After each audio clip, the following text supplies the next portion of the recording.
Hare Krishna, my dear Prabhus, dear Matajis.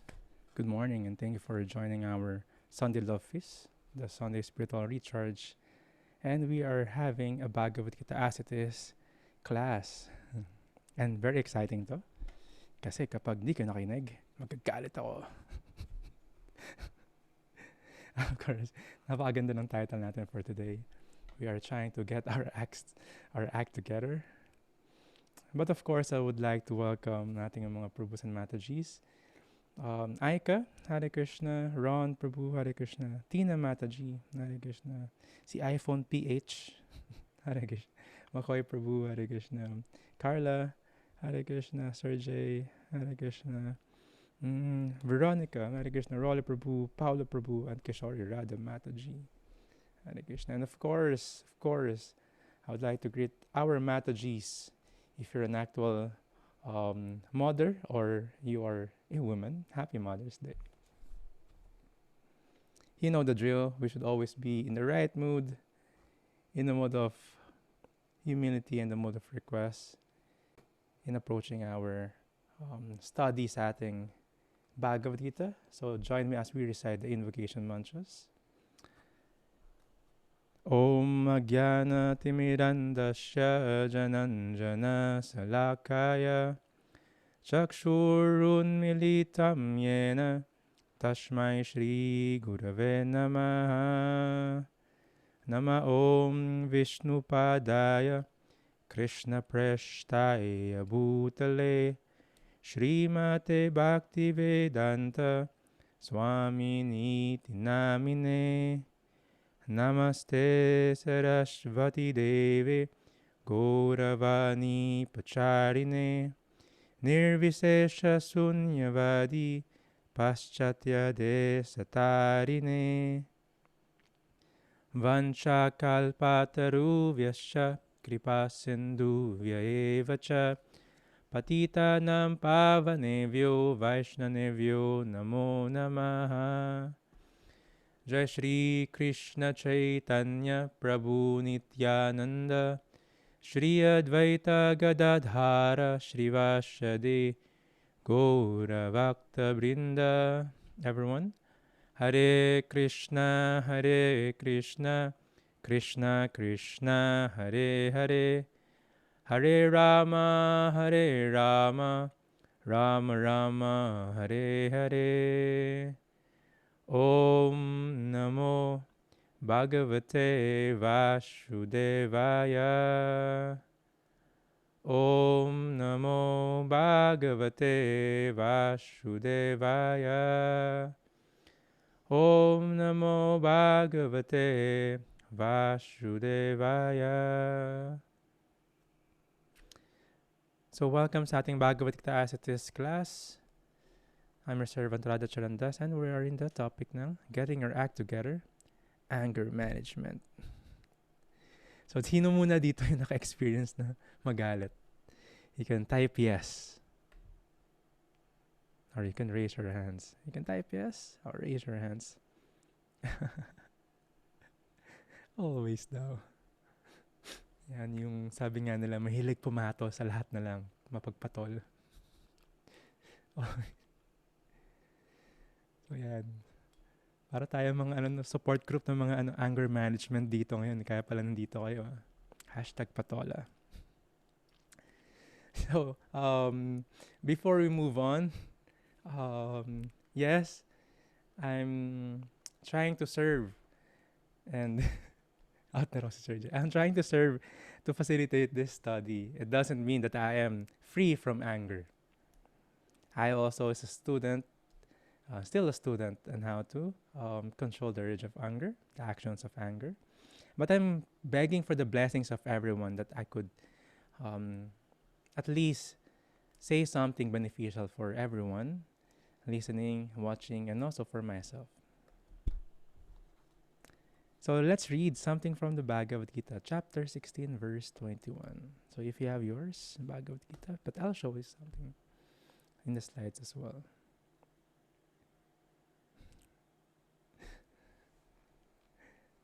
Reading from Srimad Bhagavad Gita, as it is by His Divine Grace A.C. Bhaktivedanta Swami Srila Prabhupada, chapter 16, verse 21. Trividham narakashedam dwaram nara nasanam atmanaha kama krodas tatha lobas tasmad etat trayam tyajet tridam narakasyedam dwaram nasanam atmanaha kama krodas tatha lobas tasmad etat trayam tyajet trividham narakasyedam dwaram nasanam atmanaha kama krodas tatha lobas tasmad etat trayam tyajet. Synonym, word per word translation. Trividham, of three kinds. Narakasya, of hell. Idam, this. Dwaram, gate. Nasanam, destructive. Atmanaha, of the self. Kamaha, lust. Krodha, anger.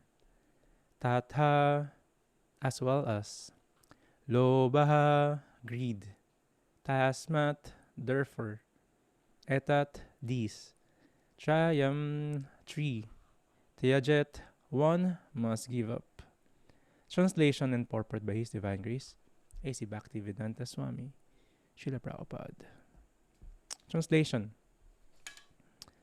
There are three gates leading to this hell: lust, anger, and greed. Every sane man should give this up, for they lead to the degradation of the soul. A very short purport by Srila Prabhupada. The beginning of demonic life is described herein.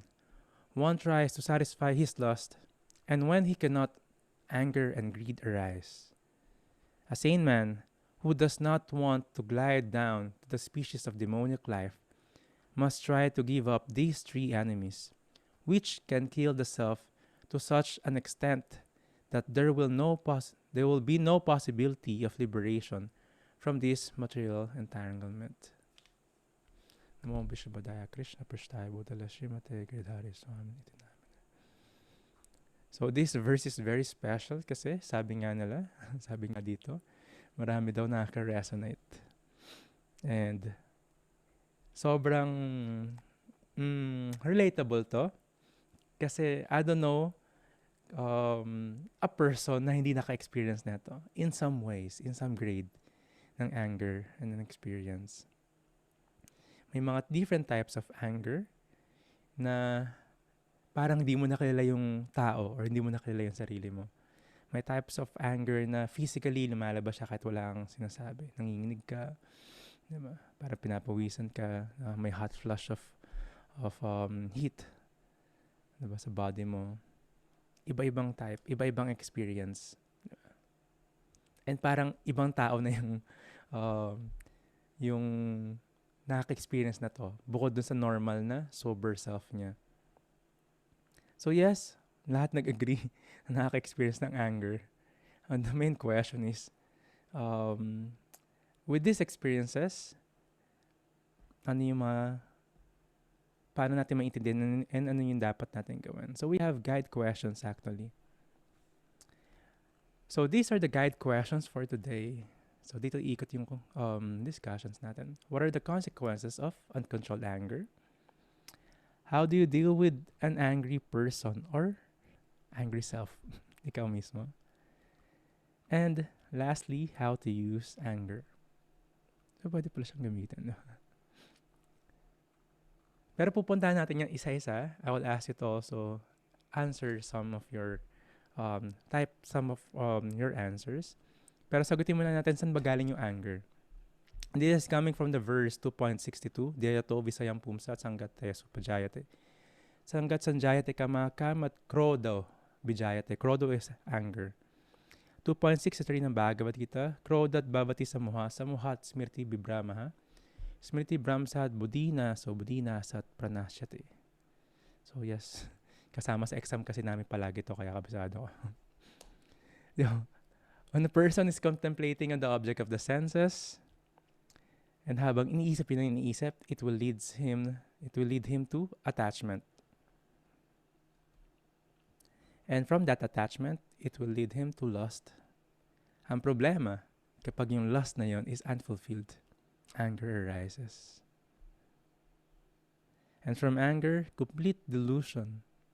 Hindi mo nakilala yung sarili mo. And bewilderment of memory. After that, intelligence will lose and one will fall down into the material pool. So, you can see this in the most simplistic way, or you can see this in the most macro way. It could be just in the diet. Isipin mo ng isip na init na parang sarap mag-ice cream. Kasi buong araw mo na iniisip yung ice cream na yun, Magnum, di ba? May vegan Magnum daw sa Landers. So, iniisip mo na siya palagi. Pag di mo siya makuha, parang bad. Pagpunta mo sa mga Landers, parang ubos na palagi. Nakaka-bad trip, di ba? Sayang effort, kasi hindi mo makuha yun. So, in that way, minsan pupunta dito.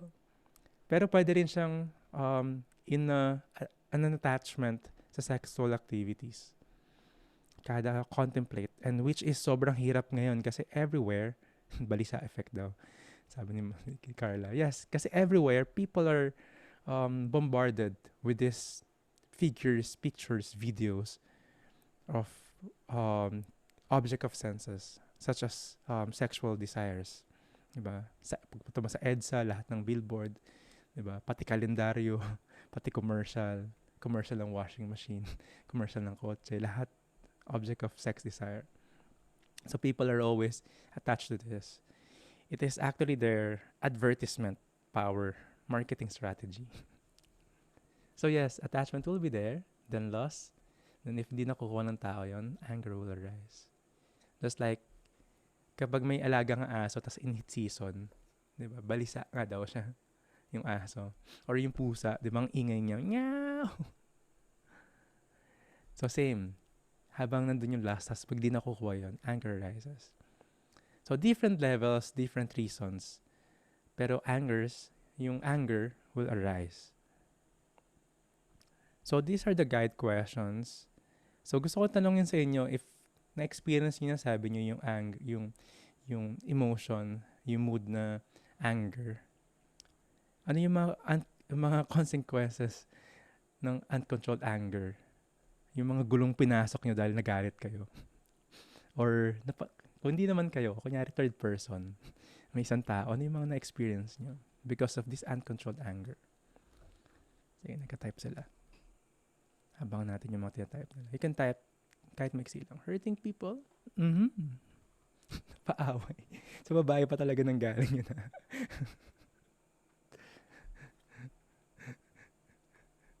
Sige, let's see. Si Aika nagka-type din. Very common. Yeah. Sigawan. Kahit magkalapit, no? Nakisigawan.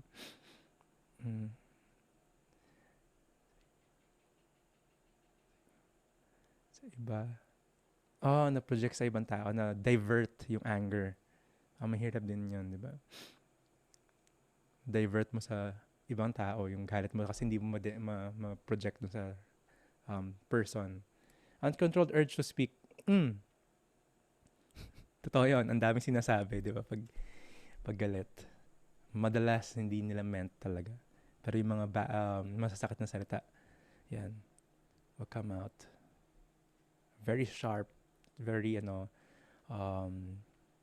very matalas na nakakasugat yung words. Lalo na paggalit. Apektado din yung attitude mo sa other things na hindi naman relate.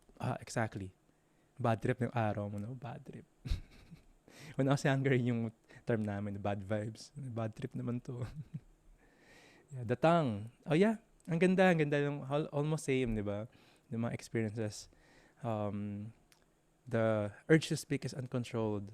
Tapos, we might say something really we are not, hindi natin meant, hindi natin sinasadya because out of anger. We might shout with each other.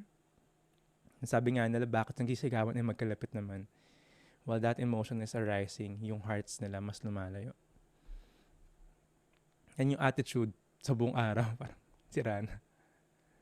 And yeah, masama rin yun. We, how do you call this? Divert the anger sa ibang tao. Buti kung sa object lang, di ba? Pwede kung nag-boxing ka lang. Pero minsan sa tao lumalabas. So these are some of the consequences sa uncontrolled anger, love and hate daw. Yes. So I'll tell some stories na lang from the scriptures. So we would learn sa mga, how do you call this? We would learn sa mga teachings and wisdom. Kasi even those who are in the path of spirituality are experiencing this. Even in the path of Bhakti Yoga are experiencing this. So, don't lose hope. Diba? Hindi lang tayo peaceful, shanti-shanti kapag nasa yoga mat o sa class. Paglabas, bad trip ka na kagad kasi ano. Diba? Same. Even those great personalities have experienced this. In the Srimad Bhagavatam, this is one part and yung mga nandun sa madami doon. There is a story of Druva Maharaj. Druva Maharaj is a Maharaj, is a king, an emperor. Only thing is, he have to fight the Yakshas. Yakshas is the other entities. Pero very powerful sila. Bakit niya ginawa yon? Si Druva Maharaj is a very powerful emperor, protector of the world. Pero, yung meron siyang stepbrother, ang pangalan ng stepbrother niya si Uttama, and yung stepmother niya si Suruchi. Uttama was still unmarried, pero he went to the forest. So pagpunta niya sa forest, may mga activities siyang kailangan gawin doon, such as na mga hunting. Yung mga soldiers, kshatriyas, they have to do this to control this is scriptural, to control the population of animals. At the same time, that's their, to sharpen their martial skills. So sila lang yung pwede gumawa nun. So they have to, his stepbrother have to do this, Uttama. What happened was, matagal siyang di nakabalik. Siyempre, nag-worry yung mom niya, which is si Suruchi, yung stepmom ni Druva Maharaj. Pero anong nangyari kay Uttama, he was killed by a yaksha, isang yaksha. A yaksha is something like a lower entity, but very powerful. Those who are living also in the lower planetary system, and same din sa yung iba nandito sa Earth. So this Druva Maharaj is also worried. Pero nung hindi umuwi yung kapatid niya, biglang umalis yung nanay, stepmother niya, na si Suruchi. Sad thing is, hindi rin nakabalik si Suruchi. She was also killed by this yaksha. And because of love and affection and attachment ni Druva Maharaj sa stepbrother niya, sa stepmother niya, he became so angry. Nalaman niya na yung yaksha, yung pumatay sa stepbrother niya sa stepmom niya, then he prepared himself for a battle. What he did is pumunta siya dun sa place kung nasan yung mga yaksha. He got his conch shell. Conch shell yung they blow. Tapos in the start of a war or start of worship. So, blow niya yung conch shell. Yung pag-blow niya ng conch shell na yun, nayanig lahat from the three worlds, heavenly, lower planetary system. And even those who are in the worlds ng mga yakshas. And in that place, kung nasaan siya, narinig ng mga yakshas yon. And they got so worried and alam nila na sa awkward position sila. They know that one great personality is so angry na they are being threatened just by hearing that sound ng conch shell na yon. Actually, yung place na yon, tinatawag yung Alakpuri. Alam ko meron pa rin sa India nun. Nandun pa rin sila. So they're full of anxieties na. Pero they have to get ready of this imminent war. Kasi si Druva Maharaj, because of that sound ng conch shell na yon, they know na katapusan nila. Even magsama-sama silang mga yakshas. Actually, in total, 120,000 yung yakshas na soldiers na yon. And si Druva Maharaj, halos siya lang yung sumugod mag-isa doon. So, ginawa ng mga yakshas, times 6 yung effort nila in war, in fighting. Times 6 yung nilabas nilang arrows, yung mga spears nila, yung mga other weapons nila, nilabas nila, todo-todo. And even, yung mga powers nila, pinalabas nila, even lions, serpents that spit fires, like ito yung nakikita nyo, lahat yun niready nila para isugod kay Druva Maharaj. And because of the immense amount of arrows na pinapaulan nila kay Druva Maharaj, dumidilim. Para nagkatago yung sun. Para nagiging gabi. Ganun kadami. And those who are demigods who are watching this war were shouting, alas! Parang very poetic, no? Ewan ko may gumagamit ba ng word na gano'n. Alas! Alas! Druva Maharaj is ruined. Pero Druva Maharaj, in his chariot, went out of this darkness just like a sun na lumalabas sa sunrise tuwing in the darkness. So lumabas si Druva Maharaj, he's still alive. He's like an invincible soldier. So this effort ng mga yakshas, kahit i-double nila, i-times 6 pa nila, hindi nila mapatay si Druva Maharaj na nag-iisa. And Druva Maharaj did what he'd do best. He killed thousands, 10,000s of yakshas, of soldiers, of other entities. Sabi nga daw, umuulan ng blood from the splatter. Yung mga head ng mga yakshas decorated with jewelries, earrings, with body paint. Makikita mo gumugulong lang ng gumugulong sa ground. Ganon kagaling si Druva Maharaj. Ang ganon siya galit na galit. The funny thing is, yung reason ng ikinakagalit ni Druva Maharaj, bakit namatay yung kapatid niya, saka yung stepmom niya, is siya din yung dahilan. When he was younger, I've told this story way back, last year yata, in a class. When he was younger, meron nga siyang stepbrother, which is si Utama. Meron din siyang stepmom, si Suruchi. Yung si Suruchi actually yung first wife nung tatay na si Utanapad.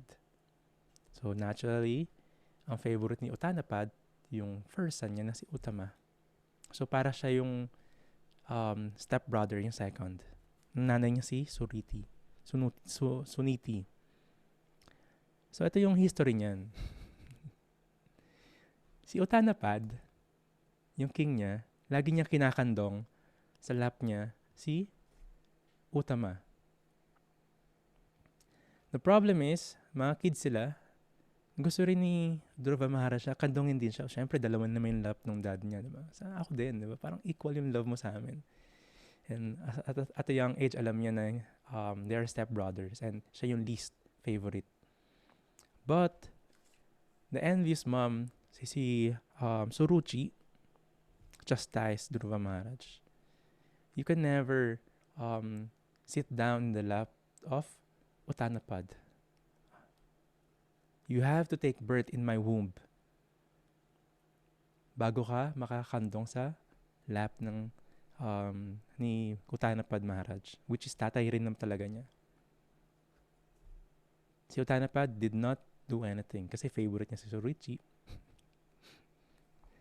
Tapos stepson ni Suruchi si Druva Maharaj. So medyo hindi niya favorite. So nakita niyo galit na galit kagi si Druva Maharaj at a young age. Meron siyang anger problems. So what he did, nagsumbong siya sa nanay niya. And smoking nga daw, parang his ng serpent yung hinga niya. At a young age, 5 years old, ganun siya galit na galit. Nagsumbong siya sa nanay niya and sabi ng nanay niya, okay, don't be mad. Go to the forest and meditate on Krishna. So he will give you your desire. Yung desire ni Druva Maharaj, mahigitan, magkaroon siya ng kingdom na higit sa tatay niya. Pero habang papunta siya sa forest, sobrang galit na galit siya.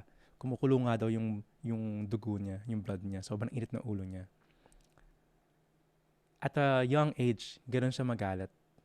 Meron siyang soldier bloodline, Chatrial bloodline.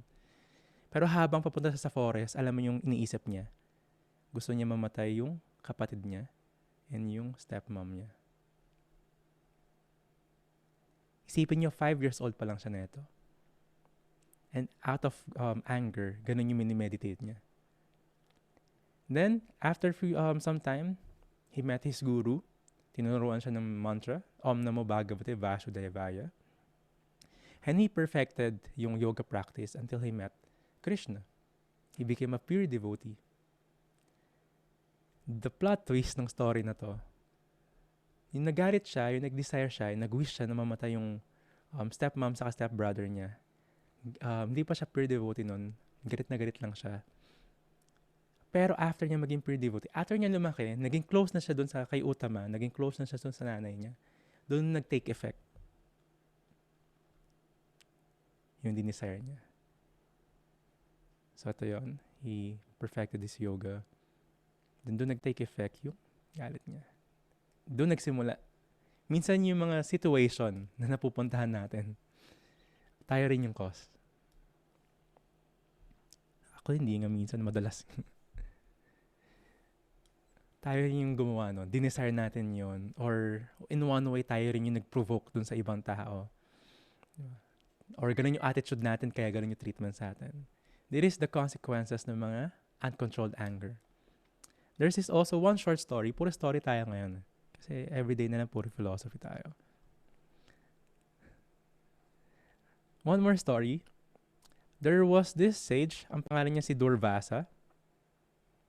Si Durvasa, well-known siya in different ages na very saintly. He could give a lot of boon. Problema, mabilis din siya mabad trip. So si Durvasa, may king na naggawa ng fasting. Total fast.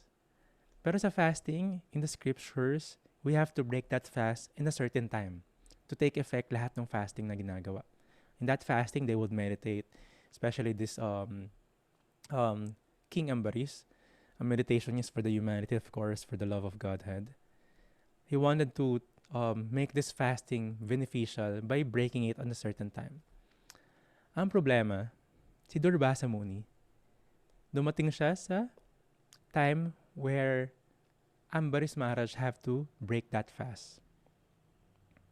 Pero in the custom of Vaishnava etiquette, we have to receive the guests, we have to offer them something, we have to offer them a place for cleaning, for bathing, for rest, and we should feed them before us honoring prasadam or taking food. So pagdating ni Durvasa, ginagawa ni Ambaris Maharaj yun. Tapos si Ambaris Maharaj is trying to serve, pero he's worried dun sa time. Matatapos na yung window time para mag-break ng fast. Si Durvasa Muni, very slowly taking his time, cleaning himself sa river. So si Ambaris Maharaj was in anxiety. Teka lang, sayang yung fasting ko kung hindi ko siya mag-break on time. But I could not eat kasi may bisita. It's a total offense. So ang ginawa niya, he just break his fast by drinking water. In that way, hindi siya kumain. At the same time, he broke his fast. So parang win-win situation, di ba? Ang problema, pagdating ni Durvasa Muni, nakita niya umiinom si Ambaris Maharaj. And instantly, like a blink of an eye, na bad trip kagad si Durvasa Muni. How dare you treat your visitors like this? Nauna ka pa kumain sa visitor mo. And supposedly, you're a king. Dapat alam mo dapat yung etiquette. And these sages, sila yung mga origin ng mga dreadlocks, mga matted hair. Ang ginawa ni Durvasa Muni, kumuha siya ng isang dreadlock niya. Out of anger, di ba kaya mong bunutin niya? Tapos may mantra, then he drop it. Yung lumabas dun sa dreadlock niya, nagkaroon ng isang demon. And ang instruction niya is to trace. To trace si Ambarish Maharaja to. Galing sa hair niya yan. So si Ambarish Maharaj was running here and there. Hinahabol siya ng demon na to. But he is a devotee of Krishna, of Lord Vishnu. So naturally, he called upon si Vishnu. He took shelter. And nalaman ni Lord Vishnu yung sitwasyon. He got mad. Not mad as same as Durvasa, but mad because of the wrongdoings of Durvasa. What Lord Vishnu did, kung nakikita nyo palagi siya may Sudarshan Chakra, nirelease niya yung Sudarshan Chakra niya. Pinatay niya yung demon. At the same time, hinahabol si Durvasa. So ito yon. Si Durvasa naman yung tumatakbo ngayon. Diba? Siya yung nagalit ng una pero siya ngayon yung in danger. So paikot-ikot siya in the three worlds. Nakita niyo, universe na yan. Akit siya sa lower planetary system, akit siya sa higher planetary system, this material world. Hinahabol siya ng chakra ni Krishna. So naisip niya, sage naman siya, he's a saintly person. Wala na yung anger niya, nandun yung worry. He became sober. Humingi siya ng forgiveness kay Lord Vishnu. Please forgive me, Vishnu. Lord Vishnu. I am not in myself. I was angry, kaya ako nagawa yun. Sabi ni Lord Vishnu, no, hindi mo kailangan mag-sorry sa akin. Kailangan mag-sorry dun sa person kung kanino ko naka-offend. Then yes, true enough, nag-sorry siya kay Ambarish Maharaj. Then nawala na yung chakra. So, may pag-asa kapag nagalit ka. Hopefully, wala pang ganun kalikang damage. Pero if ever meron na, we have to beg forgiveness. In a proper way. Hindi yung, kasi, kung nasaktan ka man, alam mo yung condition, o yung if, kung sinabi kong walang ibig sabihin naman, tapos nasaktan ka doon, edi sorry. Anyway, because of anger, we might say something very, or you might do something na pwede natin pagsisihan, like si Durvasa Muni. Imagine, he's a saintly person already. But because of anger, nagawa niya yan. And hinabol siya ng chakra ni Krishna. So may two stories na tayo. Pareho sila na gumawa nung way na yon, nung sitwasyon na yun, na sila yung pumasok. And sila yung reason. Minsan, nag-overreact tayo dun sa mga bagay na hindi naman dapat natin bigyan ng ganong response. Like, overreaction nga. Perfect example is parang meron kang lamok dun sa bahay ninyo. Tapos you'll get your machine gun or your rifle. Then you have to shoot yung lamok na yun, yung fly na yun. Tapos hanggang ma-destroy na yung buong bahay mo. Same thing. Because of anger, uncontrolled anger, a lot of things will be, a lot of consequences will be there. Road rage, di ba? Misunderstanding. Alam mo yung pag may barkada ka na mag-open up sa'yo, syempre, 50% of the time, love life yung open up nila, di ba? Tapos, pag tinanong mo, anong reason ba't kayo nag-break? Tapos, magugulat ka, madalas napakasimple lang. Minsan, merong mga underlying reasons, tapos, nag-accumulate na lang. Pero yung main reason ba't sila nag-break, dahil sa pagkain, okay, dahil sa text. Yung mga underlying na nag-ipon-ipon na yon, dahil lang sa anger, biglang mag-decide sila ng mga pinagsisisihan nila afterwards. They are also burning bridges. Sabi nga, don't make decisions kapag galit ka, and don't make promises pag sobrang saya ka. So when one is so angry, ito yung mga napapala nila.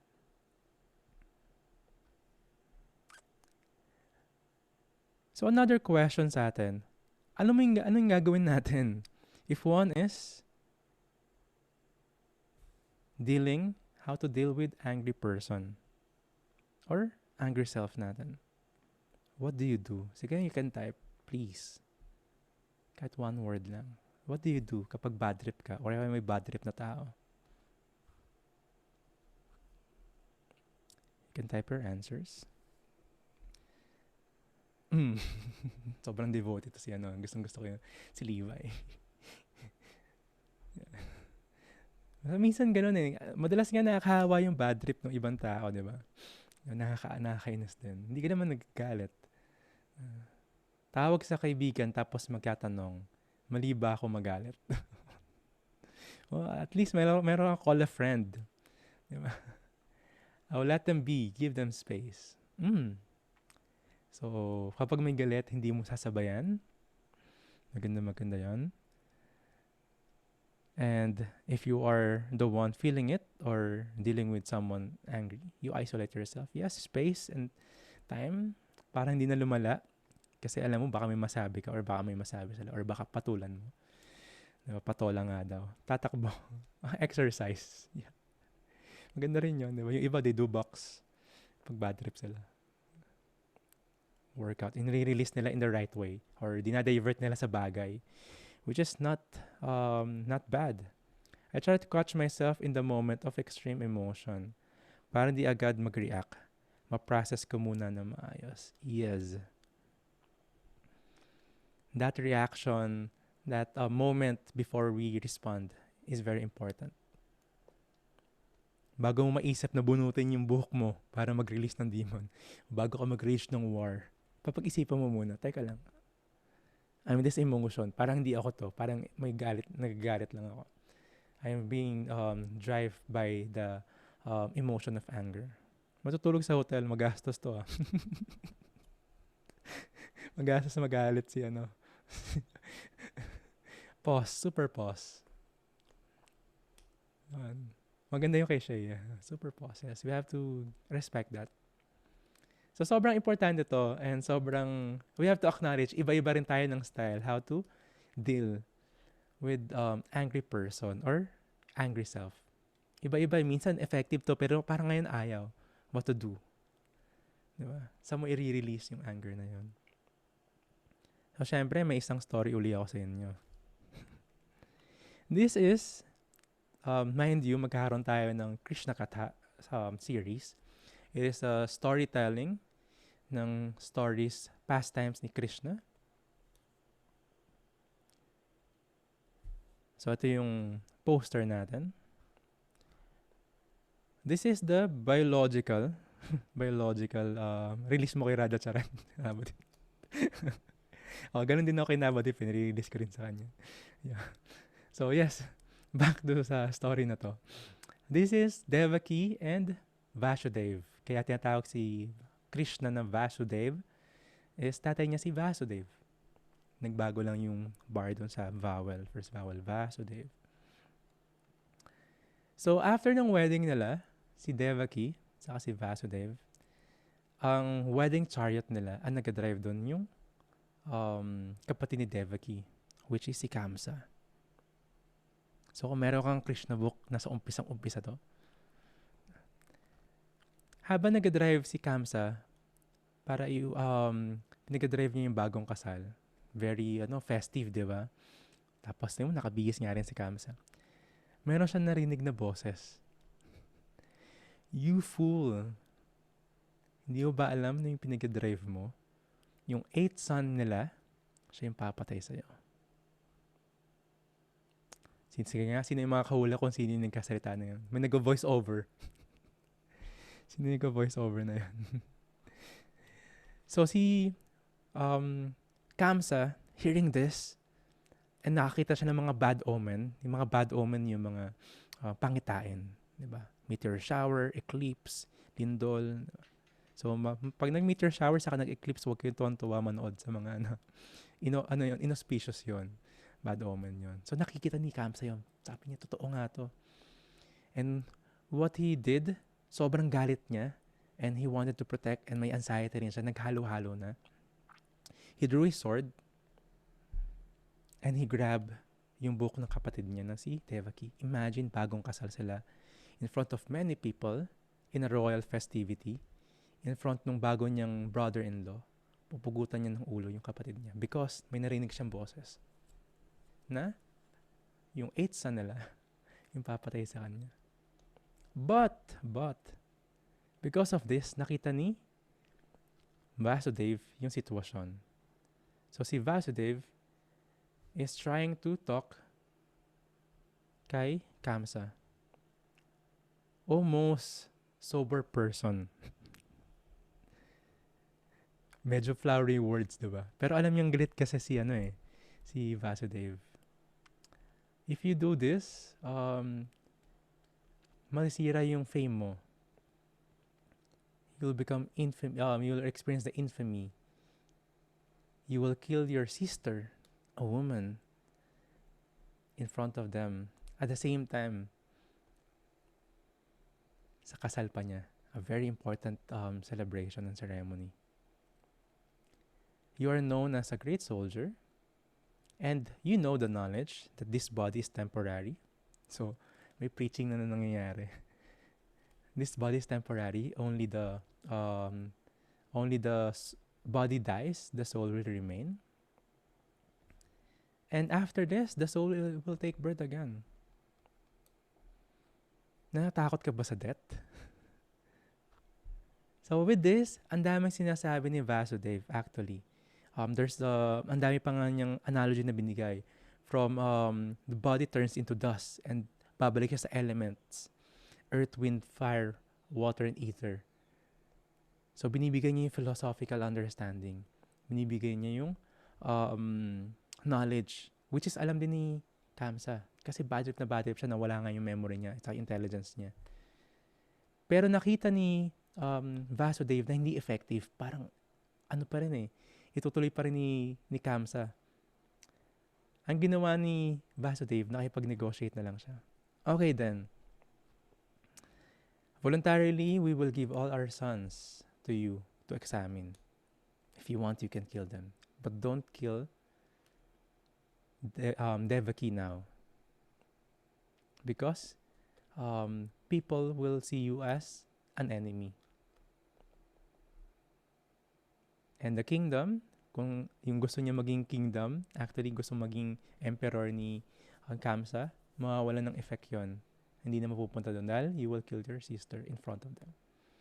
So parang nahimasmasan si Kamsa kasi maganda yung deal na binibigay ni Vasudev. Okay, lahat na magiging anak nila ibibigay sa akin, then I will have to kill them. Even hindi pa pang 8 son nila yon. And at the same time, I will not kill my sister in front of these people in her wedding, so I could still be the emperor. So what Vasudev did is he spoke about philosophy, knowledge. Yung intelligence, yung memory na nalolost kapag may angry situation, kailangan mo ibalik. If someone is angry, if you are able to talk to them, if you have that relationship, you can talk, you can speak about philosophy, about the situation, para magising sila. Di ba pag may mga movie na hostage taking, may mga negotiator na sa labas. Tapos sige, anong kailangan mo? Helicopter, okay, sige. Pagkain, school bus, para maka-escape sila. Tapos kinikilala nila, di ba? So trying to handle very careful yung anger. If you're the right person. Si Vasudev, he was the right person. He is the only person na kaya gumawa nun. At the same time, do the needful na siya. Wala nang iba. Hindi na pa siya pwede magpatawag ng iba. Kailangan niya gawan kasi papatayin.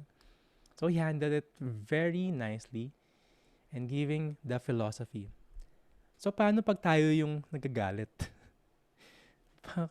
Prabhu, pwede mo bang bigyan ako ng mga philosophy? Bad trip kasi ako . I don't know if pupunta tayo sa sitwasyon na yun. Pero, that is why sobrang importante to always have the Nityam Bhagavata Sevaya. Always serve the Srimad Bhagavatam by studying it and serving the pure devotee. Because we have to invest on knowledge. Yung philosophy dito. Habang sober tayo, habang di tayo galit. Para pag napunta tayo sa sitwasyon na yon, meron kang i-bring up. Or pag may nakausap ka or may binasa ka, papaalala sa'yo yon. You know, okay, sabi nga ni Levi, I'll grab my chanting beads kasi meron kang knowledge.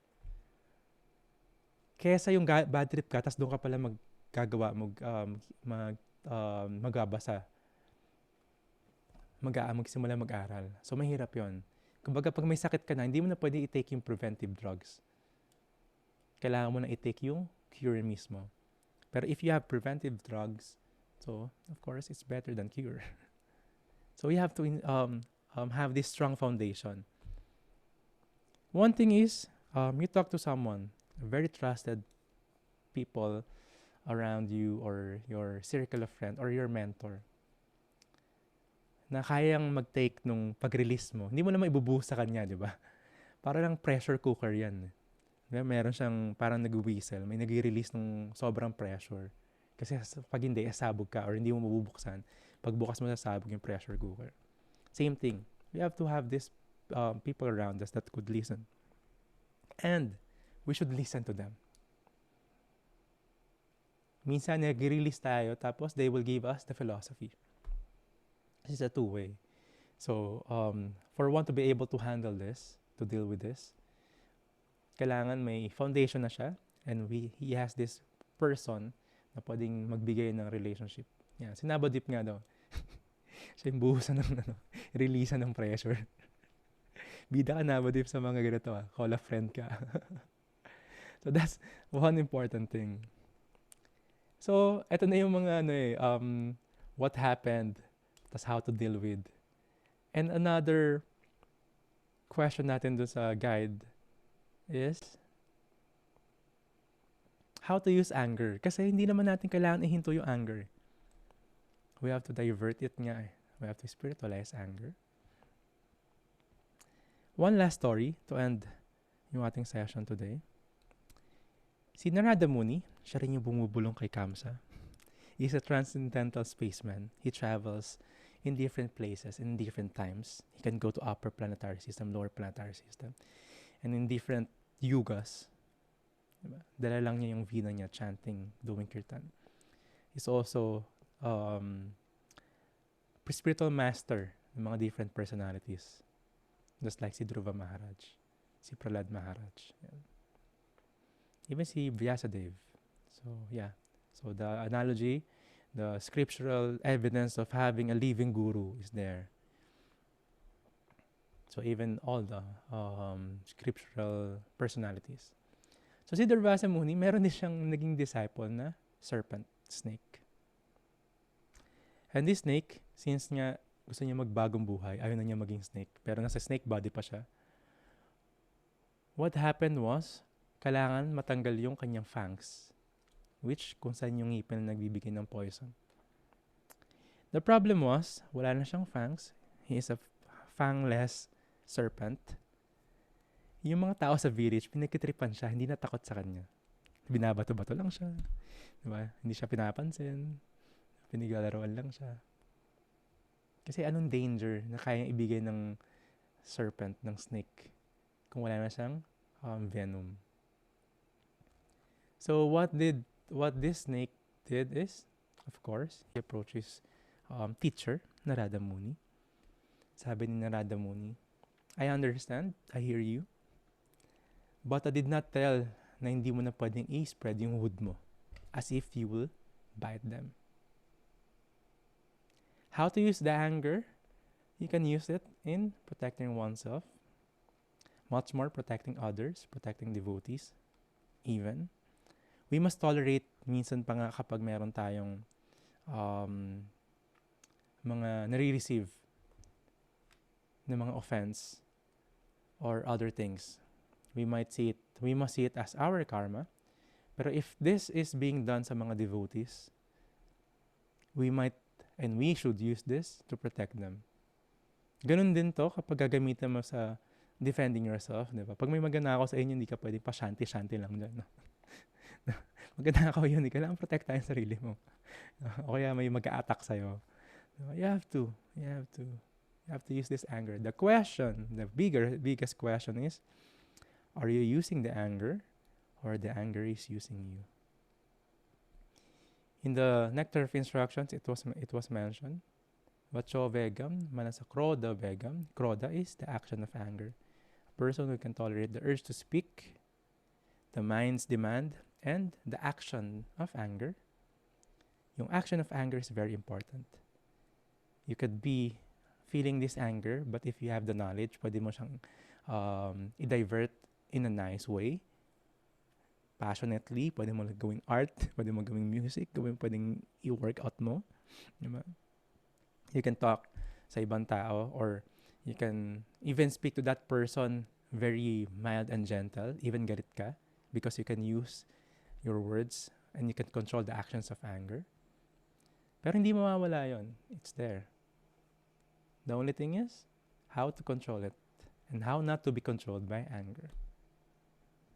So yes, it's a big challenge for us, and we should always be aware na hindi dahil na control natin today, bukas hindi. We should always be aware of this, because this is in the mode of passion, and mode of passion, we should always also use, just like anger. If dinidisiplina mo yung anak mo, you have to show na galit ka para maging effective pag pinapagalitan mo siya. Diba? Sometimes yung ibang nanay niya kailangan paluin ng mild yung anak niya. Pero parang galit na galit, pero mahina lang yung palo. Kasi they're controlling yung anger nila. Hindi mo pinapalo yung anak mo dahil galit na galit ka, diba? Baka talaga masakta mo siya, mapilayan mo siya. No. It's different. You must be in control ng anger. And if hindi mo kailangan yung anger, just like a tool, just like the hammer or wrench na gagamitin mo pag you have to fix things. Pag di mo ginagamit, you have to bring back sa toolbox. So that's anger management. And I'm begging for the mercy of everyone na lahat ng pinagsasabi ko, at nagkukwento ko ngayon, na ma-apply ko rin sa life ko by your mercy. And it's been a humbling and fun experience to discuss this with you. Maraming salamat. And before we go sa ating question and answer portion or sharing ng ating takeaways, please open your camera kasi picture muna tayo. Hare Krishna to mga seniors. Nandito sila. Navadip Chandra, Goko Chandra, Prabhu. Picture muna tayo. Si VJ, yan, ang ating young pandit. Yan. Hare Krishna. Sa universe na naman si Kishori. So, picture muna tayo, everyone. Hello, brother Levi. Lagi na sa nature.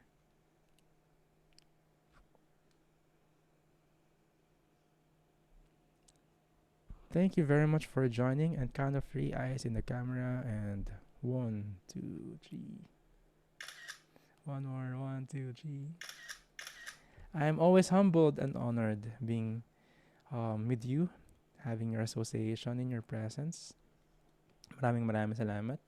And tuloy-tuloy to tomorrow, again, 5:30 to 7. Araw-araw yon, Japa session natin. You can log in and log out anytime. 7 to 8 o'clock ang ating Srimad Bhagavatam study. Araw-araw din. And of course, yung mga classes ni Guru Maharaj. And Ashu, 11 to 8 and 11 o'clock will be posted.